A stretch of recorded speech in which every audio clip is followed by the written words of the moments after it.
Hello, and we're gonna start on these essay questions. So exciting. Okay, so the first one wants me to describe the molecular characteristics and contractile filaments found in the functional unit of the skeletal muscle, cell, the sarcomere. So this one's fun. We've got a few different pieces. Whoop, almost made the lights go up. That's fine. So if we look at the sarcomere, really you can imagine, if you're doing it on like a smaller scale, you can imagine like sections, and they when you're contracting, one of them goes this way, the other one goes this way, so they shorten the muscle cells. So you can imagine them in like two of them in parallel together, working together. The light goes out, it's bad connection. So, and they shorten the muscle cell a lot. So we're gonna just look at like one of those segments, but remember, you always want to remember that there's two working together to accomplish the purpose, which is contracting a muscle cell. All right, so we've got a few different parts here. So I'm gonna label this guy as our sarcomere.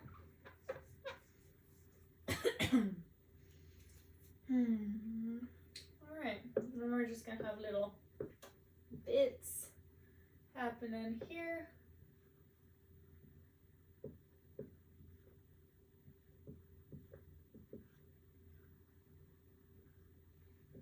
All right, so in the sarcomere, there are what we like to say like scaffolding. So that's what the building is made of, but it's not actually, they don't really do anything other than just keep us structurally sound. So for the sarcomere, we have a couple things we're looking at with that. We have nebulin, which is this guy right here, and we have titin, which is this guy right here. And titin would like go here and it extends, nebulin starts here and extends. So they're just all extending through stuff and keeping it like structurally sound. And then what you have on titin is you have this thing called myosin, which is just gonna spit like a bunch of these heads or tails or whatever. So we just assume, and so myosin, when you look at it, it's like a little head attached to a tail, and it's gonna span all over titin. So we're just gonna, here's our myosin. It's a little sloppy, but we love her anyways. And most of muscle growth will happen on these guys. So then like the myosin, just you tear it and you rebuild it, and you rebuild it like stronger, bigger, like more big. Okay. So, so then what's interesting is right above the nebulin, right on the nebulin and right above the myosin, we have big strands of this thing called actin. And so actin's fun. When we break it down, it's really quite interesting. So actin, when you look at it, it has a bunch of monomers stuck together that we're gonna call G-actin. So these monomers of G-actin, before they're stuck together, they have a little active site that can attach ATP, which then can be used to stick it together with another guy. So here we go. Now that we have two stuck together, it is a polymer. And when we have a bunch of these guys stuck together in up and down rows, it turns into this thing that we call actin. And what's fun about these active sites that were used to stick them together previously is that they actually have a conformational change. So they change their shape to become something new. And this new thing they become is something fun called it's a new type of binding site. And this one is designed for myosin. So myosin, we remember from before, is this guy attached to the titin. Okay. So that's important. We'll come back to it later. Let's look a little bit more about these actin structures. So this is called an F-actin strand. So we remember that a G-actin monomer becomes an F-actin strand. Okay. Oh yeah. So another thing that's kind of fun is this guy looks kind of like DNA, so an alpha helix, I guess, around nebulin. Okay, so with actin, this isn't like all of actin. So actin, you also have two other things. One is something known as tropomyosin. And tropomyosin is a long strand that covers 6 to 7 of these monomers, and it binds to them. So tropomyosin is going to be bound to these guys, and you have something, a little Mickey Mouse, that's bound to tropomyosin. And this guy is called troponin. So if we look at troponin here, it's a little Mickey Mouse of a thing. And troponin, we're going to have an I, a C, and a T. This guy is going to bind to, so this guy is going to be our actin. Troponin C is going to bind to calcium, because C for calcium. And troponin T, oops.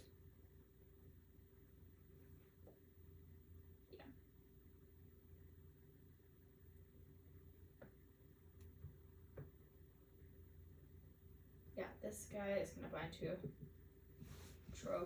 here we go. It's going to be that and a little, there we go.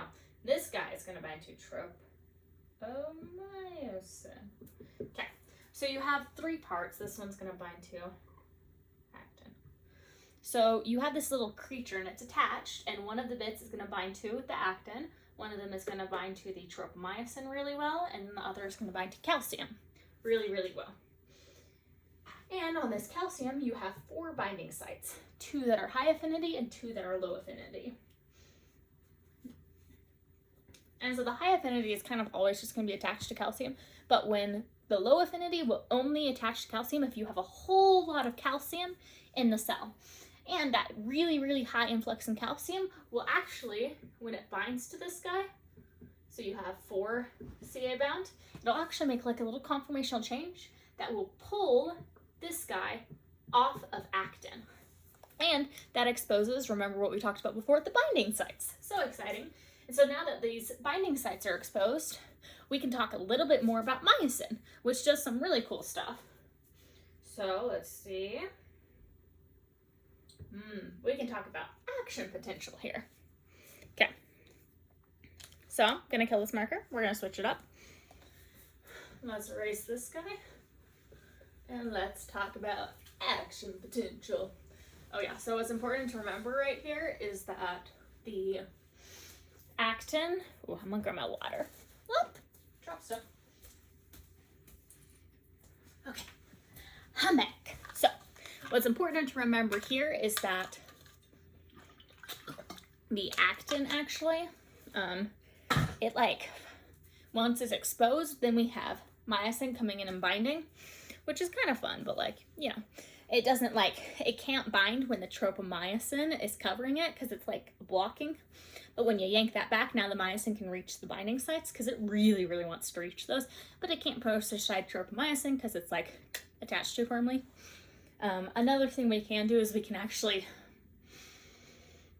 decrease the affinity of tropomyosin for binding to it, but we might talk about that later. I read about it, but I don't know if it's important for this one. We'll see. Okay, next bit. Describe the mechanism by which an action potential in the sarcolemma results in the release of calcium. Okay, so we're going to talk about action potential resulting in release of calcium. Okay. All right, so calcium is huge in muscles. So it regulates contraction, it controls fatigue. It's really, really big. So one of the big ways that like cells can stop functioning is when they lose the ability to like regulate calcium. And then stuff can't happen. It's really fun. So calcium is big in cells. And so this idea of calcium is really present when you're talking about action potentials. And so we can look at this guy here. And so when we're looking at calcium, there are 2 sources. There are extracellular and there are intracellular. And extracellular is just kind of floating around, and that's like not very much usually when we're talking about skeletal muscle. With smooth muscle, it tends to be a bit more because you need to have like longer sustained contractions. But with skeletal muscle, not so much. It's only about like, I think it's like 10% or something. It's low. But the intracellular is used so much. So that comes from the smooth endoplasmic smooth reticulum, the smooth ER, and we're just going to call that SR for short while we're writing stuff down, but it mainly just comes from there because, you know, we don't want to use the extracellular stuff because intracellular is just better for this, I guess. It's a bigger storage, so it's fun. But yeah, so when we're looking at it, we send an action potential down a neuron, which we discussed earlier. What does it want me to say? Okay, a mechanism by which action potential releases calcium from the SR. Your mechanisms of muscle contraction. Okay. Okay. T-tubules. Gotcha. All right. So this is like super duper complicated, but basically what happens is we take a, trying to think of how to phrase this. Oh, that is hideous. We love it. Okay. This is our little neuron-y boy. And what happens is, remember from before, we took a signal, we sent it down, and then when we sent it down, the way we released calcium was we had these little voltage-gated calcium channels, and calcium swam in through there. And whenever calcium comes in, there's little neurotransmitters in like synaptic vesicles. The vesicles are just little containers. And so when the action potential goes in and depolarizes stuff, calcium rushes into the cell, repolarization, all that fun stuff. And it signals these little vesicles to release. So these vesicles are going to go over to here, and they're just going to, they're going to exocytose all the weird little stuff inside of them, which tends to be the neurotransmitters. So in this case, we're just going to say acetylcholine, ACH, because that tends to be our happy boy. So he's just going to keep chilling and being all happy, and we're going to deal with him. So, you know, that action potential is going to run in and be super fun and super happy. So they're going to bind, they're going to release. And that's how we like travel like signals through. But the annoying thing is with skeletal muscle is it's kind of hard to go all the way inside because it's so big, right? So, and like all those cells. So we can kind of imagine it like the Magic School Bus, right? So we're scrolling around the Magic School Bus, and there's a little cliff. And this cliff isn't going into the muscle cell, but it's like we're still swimming in liquid. Husband's behind me, and he's thinking weird things. Okay. Oh, you made a face. I'm just gonna adjust the Is that better, Josh? Stop. Just look away from me. I can't handle you. I'm too tired. Okay, so we have our... Stop making faces. Stop it. If you're actually watching it after I asked you if you watched it last time, apologies. Okay. Oh, I lost my train. T-tubules, right? Yes. T-tubules. Okay.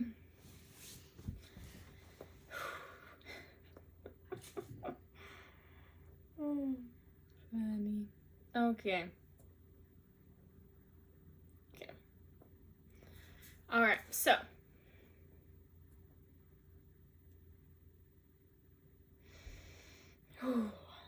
Take a breather. Okay, so I know these two tubules are like little holes, a lot of stuff to get into the cell, right? So what's fun about these is that sometimes you have, in skeletal muscle, you have this fun thing called I'm gonna make a little receptor coupled to that, and then we're gonna make that attached to whoa. So this is the SR, this is a T-tubule, this is our DHP receptor, and this is our RYR.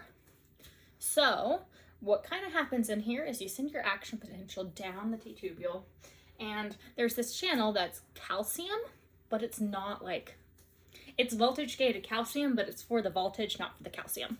So worse than this explanation.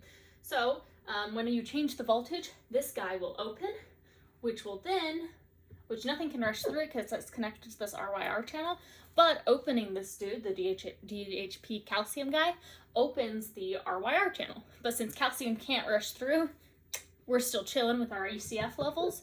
But this is the SR with a lot of happy little calcium. And that guy, I lied, he isn't happy. He wants to leave. He's unhappy. So then he rushes out of the RYR channel into the space, which we like. That one's fun. It's so exciting. So that's fun. And it yeah. And then it can leave and it's so happy because he can leave. So yeah, so that guy leaves. He's chilling. He exits. Yeah. And then, yeah. Oh, there's also something over here called calestrian. Don't know. Calsequestrian. And it's like negatively charged, so it yanks the calcium close to it because it likes to be all like connected and like collected in like one place for some reason. But yeah, so it likes to chillax there.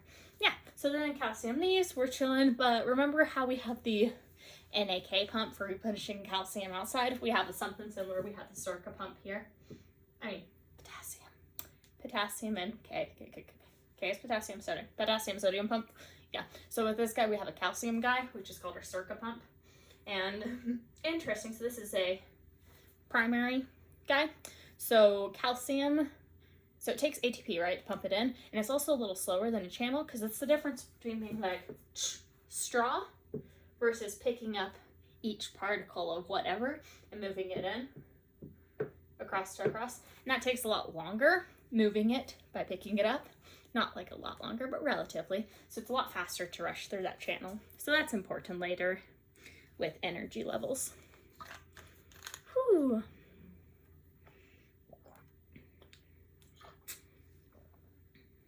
Yeah, so that's fun.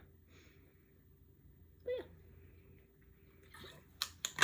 Okay, I think that bit's finished. We're gonna switch colors because I'm vibing with the color change. Ooh, I'm highly caffeinated. Which is probably an issue because it's like 10 o'clock at night, but you know, physics be physicking. Okay.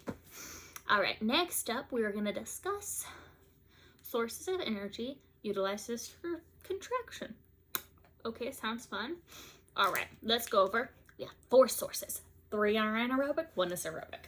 So, first 3, we're gonna go anaerobic. Last one, aerobic.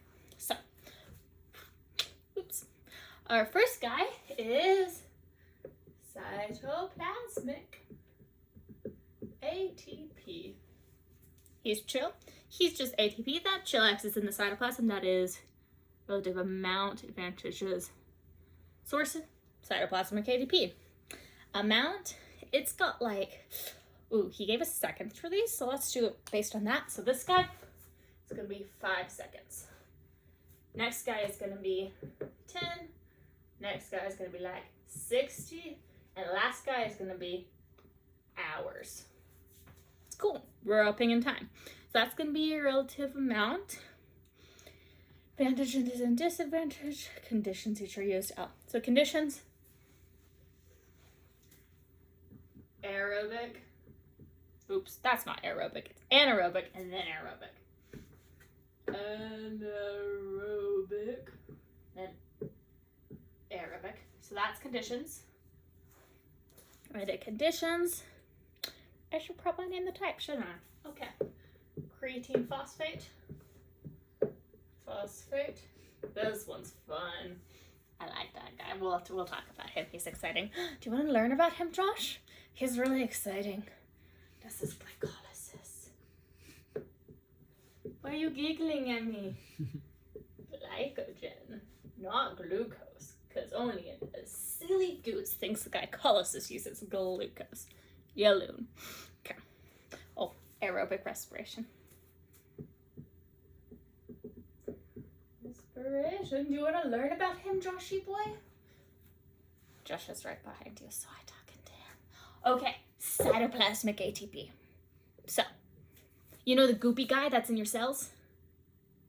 You know how you have cells where you're like the song, cells, cells. They're made of organelles. You know that song? You'll try to pull a fast one, the cytoplasm gels.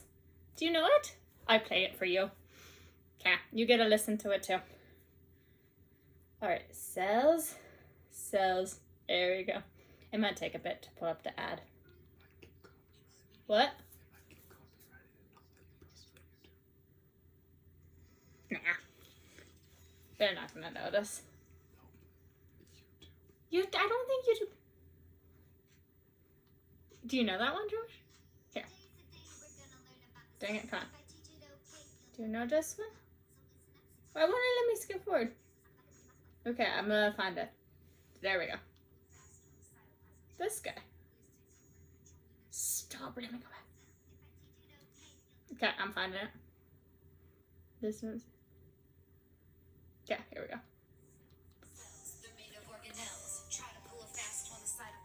It was such a bop in high school. Like, that was like... High school? Middle school. That was a bop. I'll show you later. Okay, but anyways. You try to pull it fast from the cytoplasm. Okay, I'm getting distracted. Okay, organelles. No, that was not what we're talking about. Cytoplasmic ATP. So the goopy stuff that your cells have in them, ATP just floats around in them. It's from like mitochondria, glycolysis, whatever. So it's just chillax in there. It's like 5 seconds. So what's fun is that certain muscles really, really like that stuff. So like the eyeballs, with their contraction and dilation stuff, they love that. They use that for their quick little eyeball-y movements. Because you don't really need a lot of time for your eyeballs. Stop smiling at me. I'm gonna throw this marker at you. Okay, use it for your quick little eyeball-y movements. Hey, they said we could teach it like we were teaching it to class. I'm teaching it like we're teaching it to kindergartners, okay? Shut up. Don't make me start flipping you off, Josh. Okay. I did it before, I'll do it again. Hey, they said we could cuss in this too. So maybe not like I'm teaching it to kindergartners. Don't let us, no kindergartners should watch this. Okay, next point. Creatine phosphate. This is fun. You know all the buff guys at the gym who are like, I use creatine. They shouldn't. This is why. So, creatine, in order to metabolize this guy, you have an enzyme, creatine kinase. And when you, here's how to explain it. So, if you're making your Gym Bro protein shakes, right?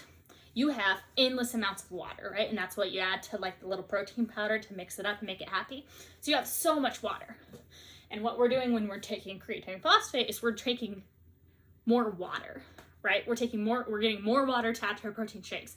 But it doesn't matter how much water you have if you don't have enough protein powder, right? Because the more water you add in it, just whatever, you can't actually use it to make a protein shake if you don't have your protein powder, right? So that's how this kind of idea works, is you have an enzyme, creatine kinase, and you can't up your stores of creatine kinase. If anyone did that, they'd get real rich. So we're basically just dumping a bunch of water into our little guy and being like, look, he makes me fast. No, you just dumped more water, and then that's actually what it does, is it makes yourself absorb more water. So that's fun. So fun little tidbit, but it doesn't actually really work because you don't have creatine kinase. Well, you do, but you're not upping creatine kinase. You're just upping, if you had a deficiency of creatine, yeah, it'd be great, but also 10 seconds. Is that really gonna help? Probably not, unless you're doing just really fast exercises. But it's not gonna give you any long-term energy. So, super fun. Oh, but kind of what creatine kinase does is, or creatine phosphatase, I guess creatine kinase, is you have, is normally when you're using ATP, or when you're building ATP to use, you have to take ADP and PI, and that takes a big chunk of energy to smash them together because they don't like being together. But you attach a phosphate to creatine, and then it makes it easier to stick that phosphate onto ADP to make ATP and creatine. So that's kind of fun. So you yank the phosphate, and it's exciting. It's fun. But yeah, so that's chill. It lowers activation energy. Yeah, activation energy. It lowers activation energy. Makes it easier to make. So fun. Biochem. That was a big unit, but it was awful. Don't take biochem from biology. It's a secret. They don't want you to know it sucks. Next one, glycolysis. You get it from glycogen. It's 60 seconds. It's cool. What else do you need to know?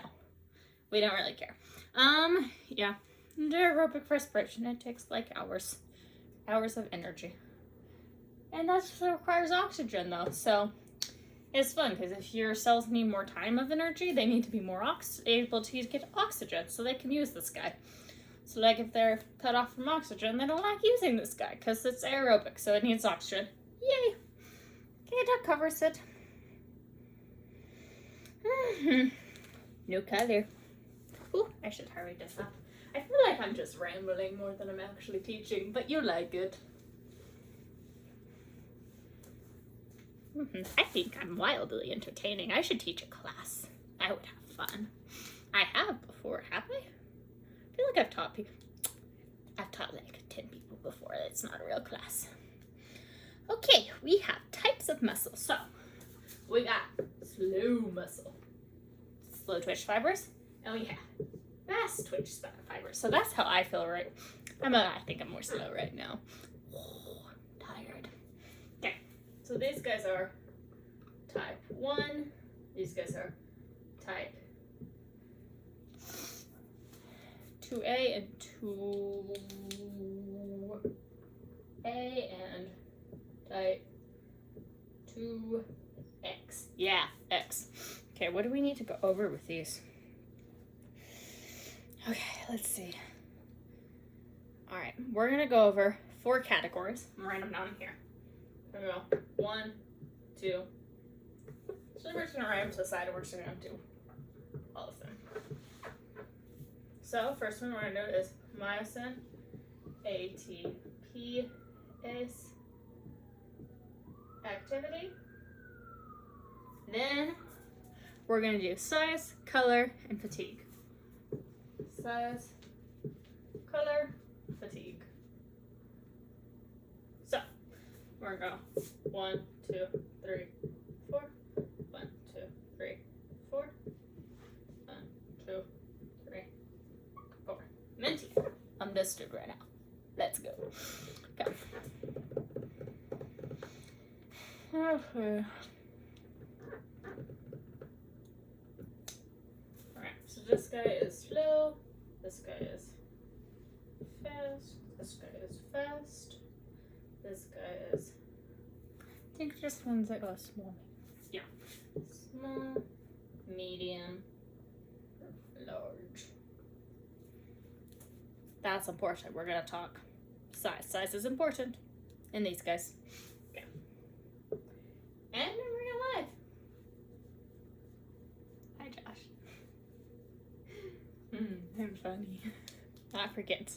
Okay. And then they don't watch this. Shut up. What? It's fine. And I'm not bragging, that's for good, so we get resistance. Resistance. Resistant. I'm so tired. Fatigue. Alright, let's walk through all this means. So, myosin ATPase activity. That's the guy. We should have talked about this earlier. Really fast. Myosin works by doing this thing called the cross-bridge cycle. Is that something we discuss later? We do. We're about to discuss the cross-bridge cycle. So this will make sense in a second. I'm not going to explain it now. Bear with me. Slow means the cross-bridge cycle is slow. Means muscle doesn't contract as fast. Faster, muscle go faster. Okay. This guy. Size. So small, medium, large. Large sends signals faster. Yay. Color. Red, white. Remember how we talked about stuff that was aerobic, so uses more like oxygen, needs to be blood vesseled better? I need to sneeze. These guys need to have more blood vessels, so they're red, because that's blood. That guy's white, because he doesn't need as many oxygen-y things, because he doesn't take as long, because he's faster. Yay. And then fatigability. These guys are resistant to fatigue, so they don't fatigue as fast, because they're that way emotionally. I wish. This guy gets tired fast. Vibes. Relatable. Let's go. Okay, next up, we're going to describe molecular mechanisms of mucil. Oh, this guy's a fun boy. He's called a cross-bridge cycle. He's exciting. You'll love him. I know I did when we drew him 500,000 times in class. Thanks, Brother Hunt. So fun. It was so fun. Please don't make us do it on the exam. I know we're gonna have to. That's okay, because I've drawn it so many times, I think I'm seeing it in my sleep. The little of it I get. Okay, cross-bridge cycle. We're gonna take a few different things and make it. All right. It's gonna take me a second to draw her out. Okay.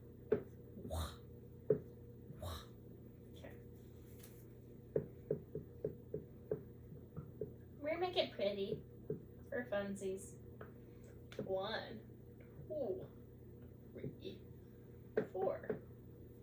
I made little arrowy boys. Okay. So remember when we were talking about myosin earlier? So that's what this guy is gonna mess with. Heat. And then we're gonna have, I'll do it in a second. Really is PI, ADP. Then we're gonna gain ATP here.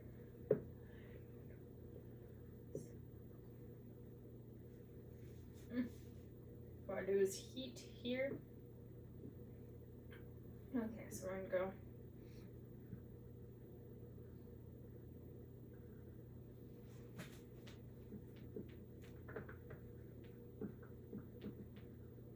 This is gonna be called uncocked. Up here we're gonna have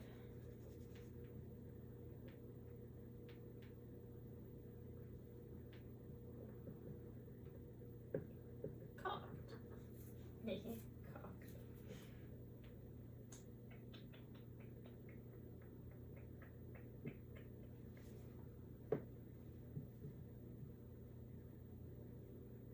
We're gonna have PI, and we lose that. This is gonna still be cocked. This is gonna be uncocked.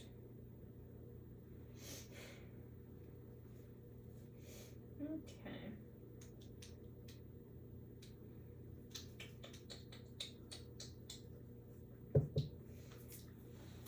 All right, so looked over, drew up. Here's what happens. Let's go to a pretty frost because I'm sleepy. That is good for you. Okay, so we started out with his cocked. ADP, PI are attached. Chill. So fun. Calcium comes in. We know what calcium does. She vibes. Action potential. Whoop whoop. Yanks off the guy because this is myosin. This is myosin. This is actin. Yanks off the little wavy boys. We talked about that a couple minutes ago. Remember it. She's cool. So we remember what happened here. That was fun. So then, this is Bear. That's exciting. We know what's about to happen. We attach to this thing. Whee! And ADP and PI pop off. That gives us happy energy. Right? And then the myosin, so this guy stays in place. And it so it's like this, and it goes, so fun. So you see that? See how it stays in place? But the guy above it moves. So this guy moves this guy back. So fun. Yeah. Oh no! It's fine. This is my paint shirt. Can you tell? It's called paint. Okay. Uncocked position. Also known as power stroke. So exciting. Then ATP pops in. ATP binds this boy. Conformational change. Pops off.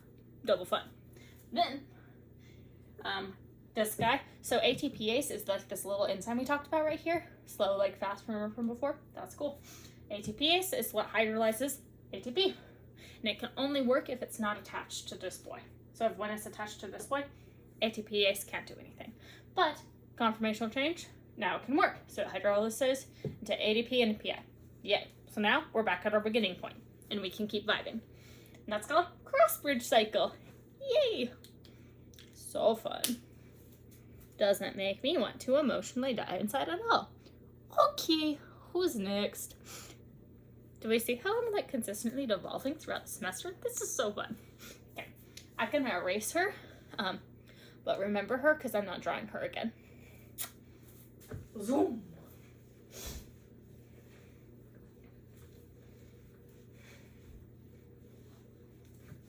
Okay, next up. So, the cross-bridge cycle. Let's talk about smooth skeletal muscle. So long story short, I'm gonna draw emotionally. We're gonna draw 3 cross-bridge cycles. We're gonna draw skeletal, smooth, and smooth part 2. So, smooth part 1 is gonna be, so skeletal is what we just talked about. That was chill. Smooth part 1 is gonna deal with something even fancier. So it's gonna start doing some weird stuff. Ooh, this is a very bright blue. I kind of like it. So it's gonna do some weird stuff. So, it's gonna have different enzymes and stuff that it also messes with. So, I should try it. Nope, we're not going to. I'm tired. Okay. So step 1, which we thought of before, brings in MLCK, calcium, and ATP. This is a new ATP. That's important. So this new ATP attaches. So we already have our previous ATPs. Those are still vibing. This guy is weird. So smooth muscle is funky, funky, funky shit. It has like a little wavy boy that's attached to her. With skeletal muscle, that's what it has. With smooth muscle, no siree. So, we pop our boy in. RPIN, and that's what attaches it. So that's fun. So then we go through our same process. We yank off our previous ATP boy. So the PI and the ADP that are already hydrolyzed pops off just like before. But we've got this PI stuck on the whole time. And then, oh, that MLCK. That's what stuck it on, the MLCK.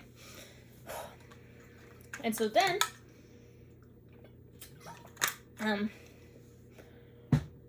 we go through our little boy.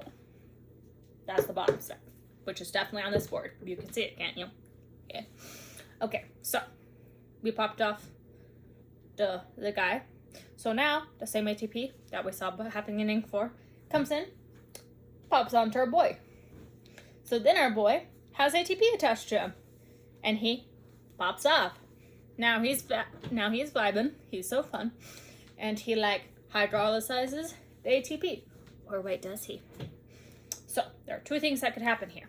1, he hydrolyzes ATP and keeps chilling. 2, he something known as MLCP comes in and pops off the PI, which doesn't let him keep going on the cycle. Because remember, we had a weird little PI that came in from MLCK. So if MLCP pops in and pops it off, we can't keep cycling. We're stuck. Because that's how it's regulated. So that's fun.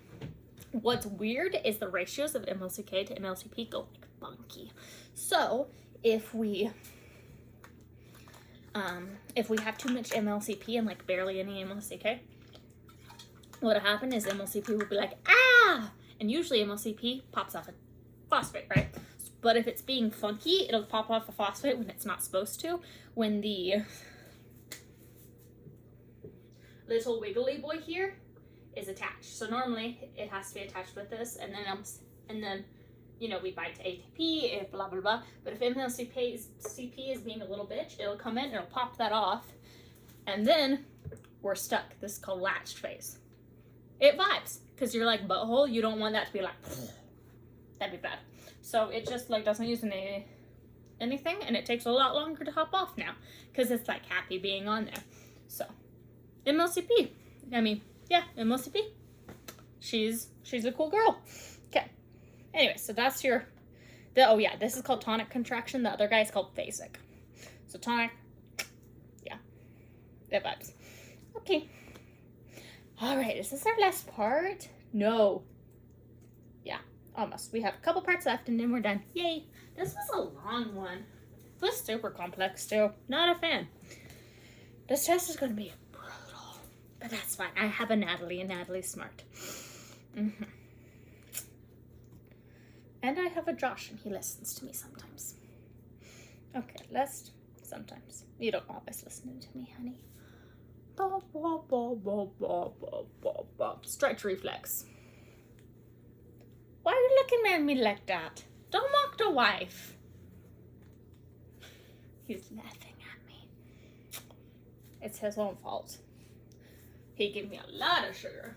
Do you know Sonic has like giant freaking like cups, and they're like huge, and they're like $4, and it's like pure sugar because it's all slushy, and you can just be like, I want a giant thing, and they don't believe you, but if you ask for it again, they give it to you. The lady tried to give us a small. We were like, lots of sugar, obviously. Okay, but it's the stretch reflex. That guy's fun. Okay. Describe, explain, and compare. Alright. Oh, we don't want stretch reflex yet. My bad. We want muscle spindles and Golgi tendon organs. Okay. Muscle spindles. So, there are 2 types. There is Bulgy Boy, which is called a bag because he kind of looks like a bag. And we have Chain Boy, which is called Chain because he looks like a chain. So imaginative. Don't you love physiologists? Yeah. Chain, well, bag. But so they have a couple of fun things about them. Yeah, because those are muscle spindles. Muscle spindle, muscle spindle. Yeah. So kind of what muscle spindles do is when you have a muscle, you can think of it being in a couple different parts. So it's got the little excitey part that goes to the alpha motor neurons, and that's what we excite or inhibit, right?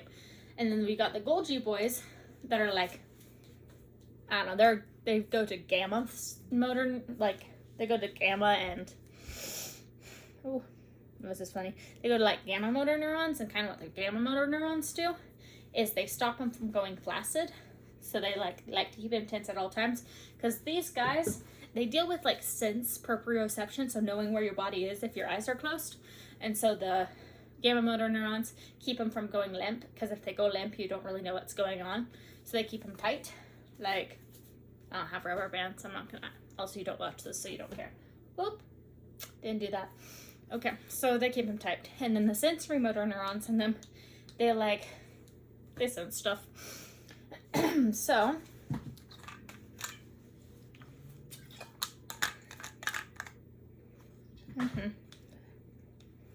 let's see. These are intrafusal. Those guys are extrafusal. Okay, so let's run through it. I'm gonna draw them out. Alright, so our little sensory boys that go to here. Oops, they're just gonna be sensory motor. Let's just do little boys. And we're gonna go sensory and motor. Okay.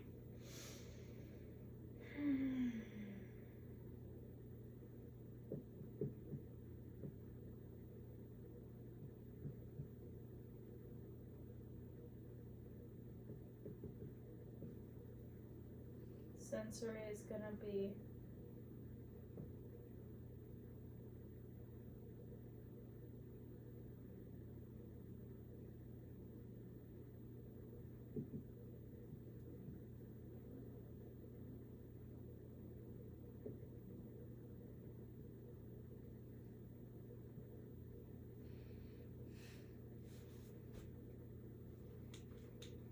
okay.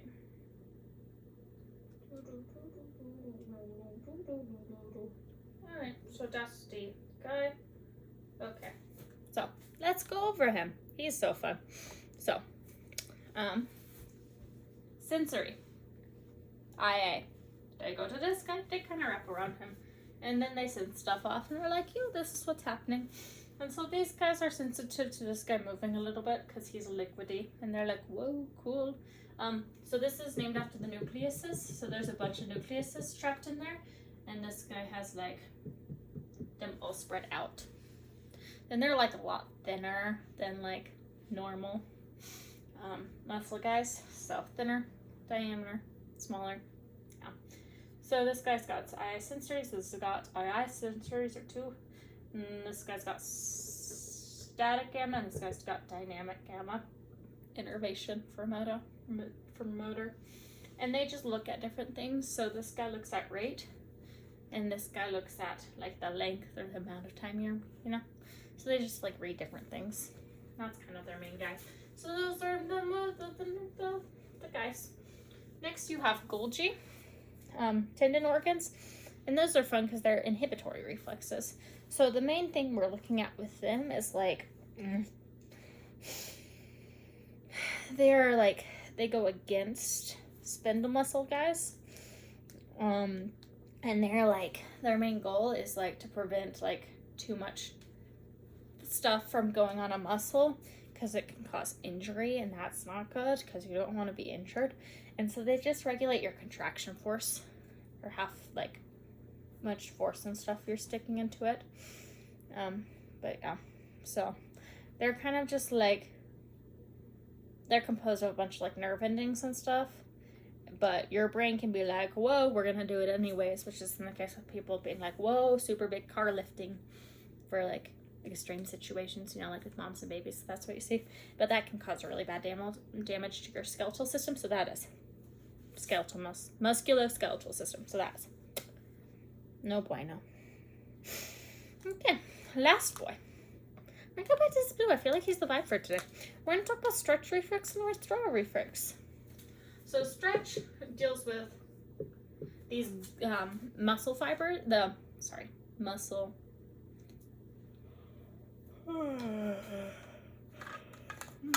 muscle spindles. So what he kind of does is, basic overview, your muscle is stretched. Those spindles are stimulated. They're like, action potential, let's go. And you send it to the elements.